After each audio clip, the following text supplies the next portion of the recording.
ఇంకో విషయం చెప్పను ఇక్కడ నేను. 19వ వచనం చదవండి. 19.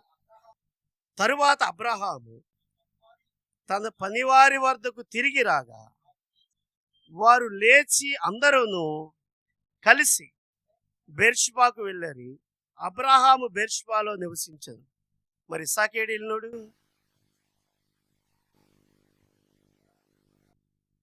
ఇస్సాకేడి? అసలు ఎవరు వెళ్ళారు కొండపైకి? అబ్రహాం ఇస్సాక్ కదా వెళ్ళారు.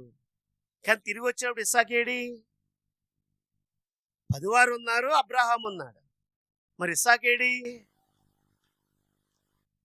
సిలువ మీదకి వెళ్ళిన యేసయ్య తిరిగి ఇంటికి రాలేదు. అందుకనే అక్కడ ఇస్సాకుని మెన్షన్ చేయలేదు. మరలా మనకి ఇస్సాకు ఎక్కడ కనబడతాడంటే రెబ్కాను కలుసుకున్నప్పుడే కనబడతాడు. మరలా మనకి యేసుప్రభు ఎప్పుడు కనబడతాడంటే మధ్యాకాశములో తన వధువుని కలుసుకునేటప్పుడే. దేవుని స్తోత్రం చెప్పరే. ఇలాంటి మర్మాలు కలిగి చెప్పరు కదా. కాబట్టి ప్రతి వచనము మనకి ఏం నేర్పిస్తుంది అంటే యేసుక్రీస్తుని గురించిన బోధని, యేసుక్రీస్తు గురించిన బాధని మనకి నేర్పిస్తుంది. కానీ ఈ రోజున బైబిల్ అందరూ చదువుతారు, చదవండి, తప్పేం కాదు. కానీ ఇలా ఆలోచిస్తూ ఎందుకు ఆ మాట పెట్టాలి? ఈ 5 వచనం ఇప్పుడు వీళ్ళు అన్య ప్రజలు, వీళ్ళు ప్రభుని నమ్ముకున్న వాళ్ళు. అసలు ఈ 5 వచనాలు ఎందుకు పెట్టారు ఇక్కడ? సడన్గా ఎక్కడి నుంచో తీసుకొచ్చి ఇక్కడ దూర్చవలసిన పనే వచ్చింది పరిశుద్ధాత్మ దేవుడికి. ఏమ్మా, బైబిల్ చదవాలి. అవసరం ఉందా లేదు? ఇప్పుడు ప్రియులారా, దేవుని సన్నిధిలో బైబిల్లో ఉన్న ప్రతి అధ్యాయము చాలా ఉన్నతమైన విషయాలని, మన ఆధ్యాత్మిక ఉన్నతమైన స్థితిగతులను సరిదిద్దుతూ దేవుని స్వారూప్యములోకి మనల్ని నడిపించే లేఖనాలు ఇవి. కాబట్టి మనం చాలా జాగ్రత్త. దేవుని యొక్క సన్నిధిలో చాలా అమూల్యమైన విషయాలు. అంతేకాదు, కొద్దిమంది భక్తుల మాటలు కూడా శ్రద్ధగా వింటాను. వాళ్ళ ద్వారా కొన్ని విషయాలు నేర్చుకుంటాను. అరే ఇదే అర్థం అని కొన్ని విషయాలు నేర్చుకుంటూ ఉంటాను. అండ్ సంఘము ఆయన పక్క ఎముకలోంచి వచ్చింది అనే మాట ఇప్పుడు మాట కాదు. ఈరోజు నేను మీకు చెప్పాను కానీ సందర్భం వచ్చిందని. కొన్ని సంవత్సరాల క్రితమే నేను ఎప్పుడో విన్నాను ఆ మాట ఒక దైవజనుడి నోటి ద్వారా. అండ్ కానీ విషయం ఏంటంటే ఈ 5 వచనాలు స్టడీ చేసినప్పుడు కొన్ని విషయాలు దేవుడు బట్టబయలు చేశాడు. ఎందుకు ఈ 5 వచనాలు ఇక్కడ ఇరికించాలి? అసలు దీనికి అబ్రహాము యొక్క పర్వతాన్ని ఆ బలికి ఆ సంబంధం ఏముంది అసలు అని ఆలోచించినప్పుడు ఇక్కడ గొల్గొతా కొండ ఉంది. గొల్గొతా కొండ ఏండి,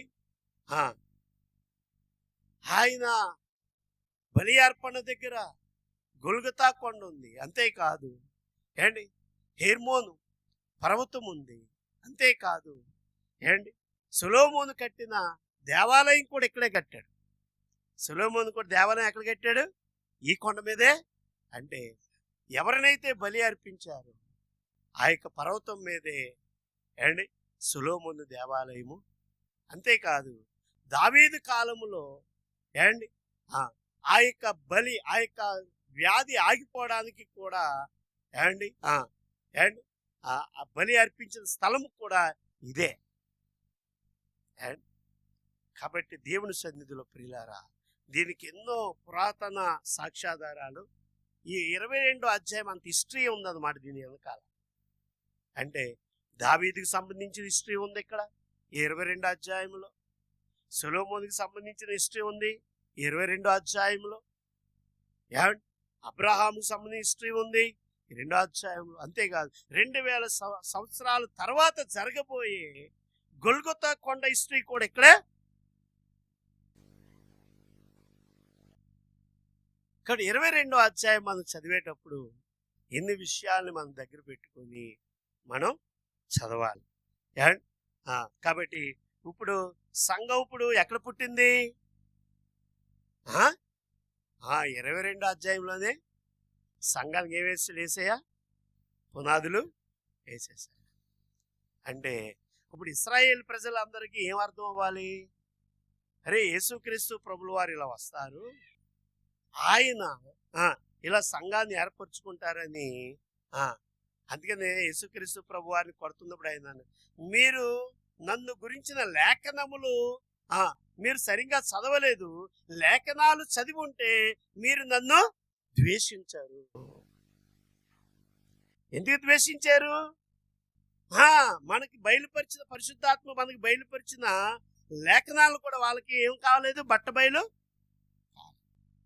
లేఖనాలు నేర్చుకోలేదు. వాళ్ళు చేతిలో ధర్మశాస్త్రం ఉంది. ఈరోజు మన దగ్గర బైబిల్ ఉన్నట్టుగానే అండ్ తీసుకెళ్తాం, వచ్చేవాడు డైలీ ప్రతి ఆదివారం తీసుకొస్తాం, ఇలా తీసుకొస్తాం.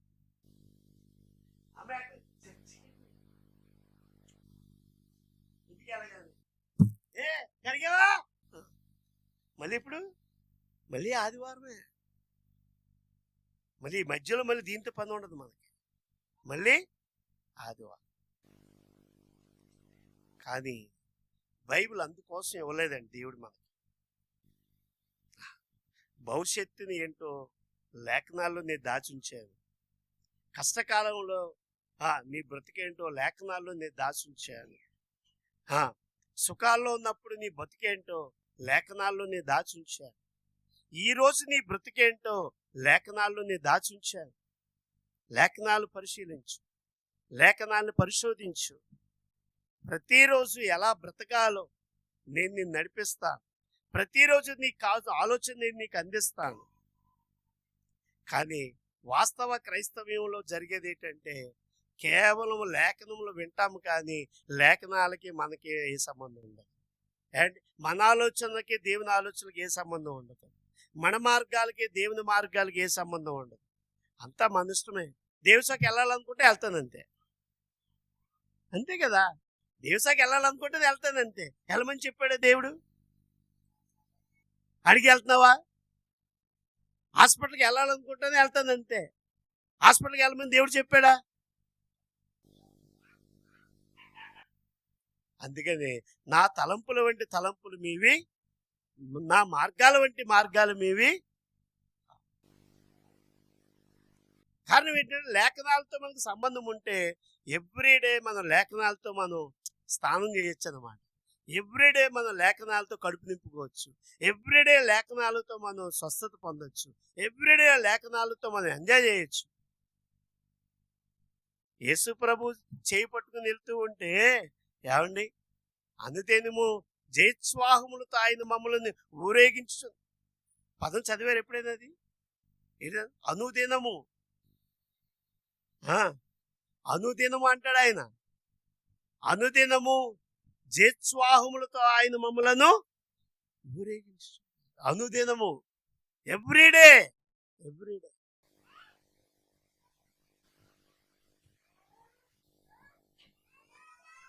కాబట్టి లేఖనాల్ని మనం చక్కగా పరిశీలించడం రావాలి ప్రియుల. అప్పుడే మనకు అద్భుతమైన కార్యాలు మనం గ్రహించగలుగుతాం. సరే, సమయం మరి మించిపోతూ ఉంది కాబట్టి నేను ముందుకెళ్ళిపోతాను. అండ్ రెండవదిగా చూడండి, మొదట ఏం గ్రహించాం? ఇస్సాకు, ఎత్తబడిపోయిన ఇస్సాకుని మనం అక్కడ ఇంక ఇస్సాకుని మనం చూడడం లేదు. మరలా ఇప్పుడు చూస్తున్నాం ఇస్సాకుని.